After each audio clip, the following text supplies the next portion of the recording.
ಬಹುಭಾಷಾ ನಟಿಯೊಬ್ಬರು ಮೈಸೂರು ಸ್ಯಾಂಡಲ್ನ ರಾಯಭಾರಿ 2 ವರ್ಷಕ್ಕೆ ಬ್ರಾಂಡ್ ಅಂಬಾಸಿಡರ್ 6 ಕೋಟಿ ರೂಪಾಯಿ ಡೀಲ್ ಇದು. KSDL ನಿರ್ಧಾರದ ವಿರುದ್ಧ ಆಕ್ರೋಶ ಭುಗಿಲೆದಿದೆ. ಕನ್ನಡದಲ್ಲಿ ಯಾವ ನಟಿನೂ ಸಿಗ್ಲೇ ಇಲ್ವೇನ್ರಿ ನಿಮ್ಗೆ? ಯಾರು ಒಳ್ಳೊಳ್ಳೆ ಸಿನಿಮಾಗಳು ಮಾಡೇ ಇಲ್ವಾ ಅಥವಾ ನಮ್ಮಲ್ಲಿರುವಂತಹ ಹೆಣ್ಮಕ್ಳು ಯಾರು ಲಕ್ಷಣವಾಗಿಲ್ವಾ, ಚೆನ್ನಾಗಿಲ್ವಾ ಅನ್ನುವಂಥ ಪ್ರಶ್ನೆ. ದೇಶಾದ್ಯಂತ ಮಾರುಕಟ್ಟೆಯನ್ನ ವಿಸ್ತರಿಸೋದಕ್ಕೆ ನಟಿ ತಮನ್ನಾನೇ ಬೇಕಾಗಿತ್ತಾ? ನಮ್ಮವರನ್ನೇ ಹೊರದೇಶಗಳಲ್ಲಿ ನೀವು ಅವರಿಗೆ ಒಂದು ಒಳ್ಳೆ ಅವಕಾಶ ಕೊಡ್ಬೋದಾಗಿತ್ತು. ಸರ್ಕಾರದ ನಿರ್ಧಾರದ ವಿರುದ್ಧ ನೆಟ್ಟಿಗರು ಕನ್ನಡಿಗರು ಸಿಡಿದೆದ್ದಿದ್ದಾರೆ. 2 ವರ್ಷ 2 ದಿನಗಳ ಅವಧಿಗೆ 6.20 ಕೋಟಿ. ಸ್ಯಾಂಡಲ್ವುಡ್ ವರ್ಸಸ್ ಮಿಲ್ಕಿ ಬ್ಯೂಟಿ ಕನ್ನಡಿಗರು ಕೆರೆದಿದ್ದಾರೆ. ಸ್ಯಾಂಡಲ್ವುಡ್ನಲ್ಲಿ ಯಾವ ಬ್ಯೂಟಿಗಳು ಇಲ್ವಾ ನಿಮಗೆ? ಯಾರು ಒಳ್ಳೊಳ್ಳೆ ಸಿನಿಮಾಗಳು ಕೊಟ್ಟೇ ಇಲ್ವಾ? ಯಾರು ಮಿಲ್ಕಿ ಬ್ಯೂಟಿಗಳೇ ಇಲ್ವಾ ನಮ್ಮ ಕನ್ನಡದಲ್ಲಿ ಅಂತ ನೆಟ್ಟಿಗರು ಮತ್ತೆ ಕನ್ನಡಿಗರು ಇವತ್ತು ಪ್ರಶ್ನೆಯನ್ನ ಮಾಡ್ತಾ ಇದ್ದಾರೆ. ಸರ್ಕಾರವೇ ಕನ್ನಡಿಗರನ್ನ ಈ ರೀತಿಯಾದಂಥ ಧೋರಣೆ ತೋರಿಸ್ಬಿಟ್ರೆ ಇನ್ನು ಯಾರ ಜೊತೆ ನಿಂತ್ಕೊಳ್ತಾರೆ ಅನ್ನುವಂಥ ಪ್ರಶ್ನೆ. ಎಸ್, MB ಪಾಟೀಲ್ರು ಮಾತನಾಡಿದ್ದಾರೆ, ಇದ್ರ ಬಗ್ಗೆ ಒಂದಷ್ಟು ವಿಚಾರಗಳನ್ನು ಹೇಳಿದ್ದಾರೆ. ಏನೇನು ಮಾತನಾಡಿದ್ದಾರೆ ಕೇಳಿಸ್ಕೊಂಬರೋಣ.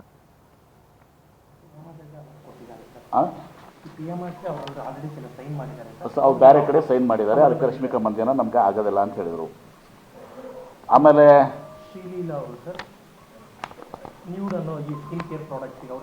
ಶ್ರೀಲೀಲಾ ಅನ್ನೋರು ಒಂದು ದಿವಸ ಅದಕ್ಕೆ ಅದು ನ್ಯೂಡ್ ಅಂತೇಳಿ ಸ್ಕಿನ್ ಕೇರ್ ಪ್ರಾಡಕ್ಟ್ಸ್ಗೆ ಈಗಾಗಲೇ ಅವ್ರು ಸೈನ್ ಮಾಡಿದ್ದಾರೆ. ಅವರು ಸಿಗಲ್ಲ ಅಂತ ಹೇಳಿದ್ದಾರೆ.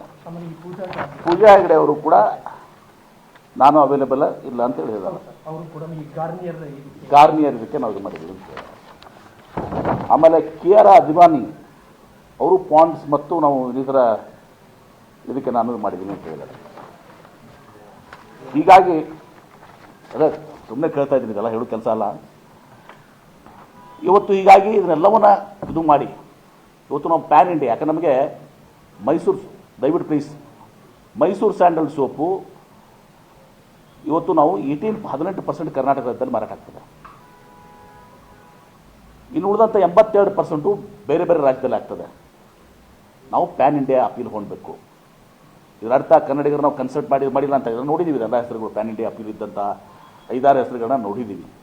ಅವರು ಫ್ರೀ ಇರುವಂಥದ್ದು ಮತ್ತು 2 ವರ್ಷ ಅವ್ರು ನಮ್ಮ ಕಡೆ ಲಾಕ್ ಮಾಡಬೇಕಾಗ್ತದೆ.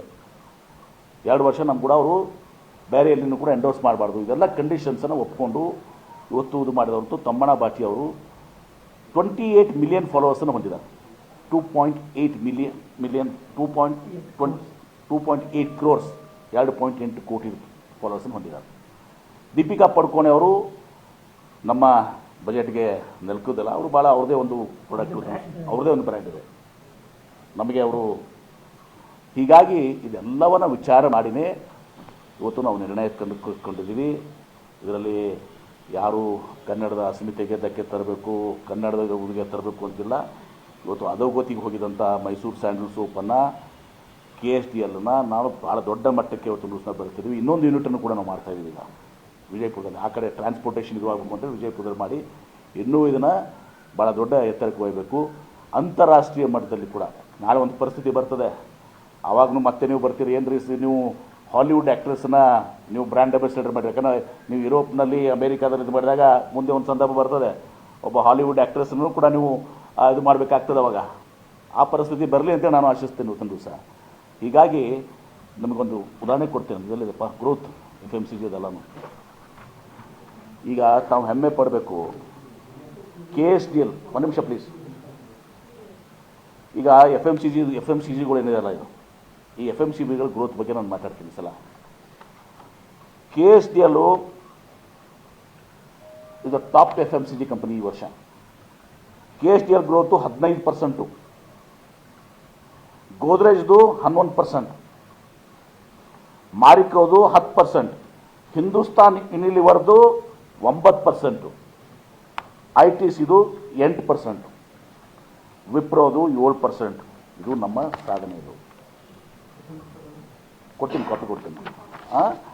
KSDLದು 15%, ಗೋದ್ರೇಜ್ದು 11%, ಮ್ಯಾರಿಕೋದು 10%, ಹಿಂದೂಸ್ತಾನ್ ಯುನಿಲಿವರ್ ಲಿಮಿಟೆಡ್ದು 9%, ITCದು 8%, ವಿಪ್ರೋದು 7% growth.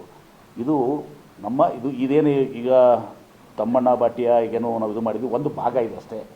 This is just one part. ನಾನು ಹೇಳಿದಲ್ಲ ಕಲಾಲೋಕ, ಇಂಟರ್ನ್ಯಾಷನಲ್ ಪ್ಯಾಕಿಂಗ್. ಮೊನ್ನೆ ಗ್ಲೋಬಲ್ ಇನ್ವೆಸ್ಟರ್ಸ್ ಮೀಟ್ ಆದಾಗ ನಾವೆಲ್ಲ ಇಂಟರ್ನ್ಯಾಷನಲ್ ಪ್ಯಾಕಿಂಗ್ ಇದ್ದದನ್ನು ಕರ್ನಾಟಕದ ಪ್ರೊಡಕ್ಟ್ಸನ್ನೇ ಎಲ್ಲ ಕಡೆ ಕೊಟ್ಟಿದ್ದೀವಿ. ಆ ಇಂಟರ್ನ್ಯಾಷನಲ್ ಪ್ಯಾಕೇಜಿಂಗ್ ಕೂಡ ನಾಳೆ ಒಂದು ಸಲ ನೀವು ಎಲ್ಲ ತೋರಿಸಿ. ಸೊ ಹೀಗಾಗಿ ಇದರಲ್ಲಿ ಯಾರೂ ತಪ್ಪು ತಿಳ್ಕೊಳ್ಳೋಂಥದ್ದು ಆಗಬಾರ್ದು. ಇದು ಬಿಸ್ನೆಸ್. ಇದು ಬಿಸ್ನೆಸ್ನಲ್ಲಿ ನಾವು ಗ್ರೋತ್ ಆಗಬೇಕಾಗಿದೆ. ಪ್ಯಾನ್ ಇಂಡಿಯಾ ಪೇಲ್ ಅಷ್ಟೇ ಇಂಟರ್ನ್ಯಾಷನಲ್ ಮಟ್ಟಕ್ಕೂ ನಾವು ಹೋಗಬೇಕಾಗಿದೆ ಒಂದು ದಿವಸ. ಅದನ್ನು ಒಯ್ಯುವಂಥ ಒಂದು ತಯಾರಿಯನ್ನು, ಒಂದು ಪ್ರೊಲಾಂಗ್ ಸ್ಟ್ರಾಟಜಿ ಇದೆ ನಮ್ಮದು. ಆ ಸ್ಟ್ರಾಟಜಿದ ಒಂದು ಭಾಗ ಅಷ್ಟೇ, ಒಂದು ಸಣ್ಣ ಭಾಗ ಇದು. ಹೀಗಾಗಿ ಇದನ್ನು ತಿಳಿಯೋದು ಇವತ್ತು ಇದನ್ನು ಕಾಂಟ್ರವರ್ಸಿ ಮಾಡುವಂಥ ಅವಶ್ಯಕತೆ ಇಲ್ಲ. ಕನ್ನಡದ ಬಗ್ಗೆ, ಕನ್ನಡದ ಅಸ್ಮಿತೆ ಬಗ್ಗೆ ಹೆಮ್ಮೆ ಇರುವಂಥವ್ರು ನಾವು. ಕನ್ನಡದ ಪ್ರಾಡಕ್ಟ್ ನಾಳೆ ನಾವು ಬರೀ ಮೈಸೂರು ಸ್ಯಾಂಡಲನ್ನು ಬರೀ ಕರ್ನಾಟಕಕ್ಕೆ ಅಷ್ಟೇ ಇರಲಿ,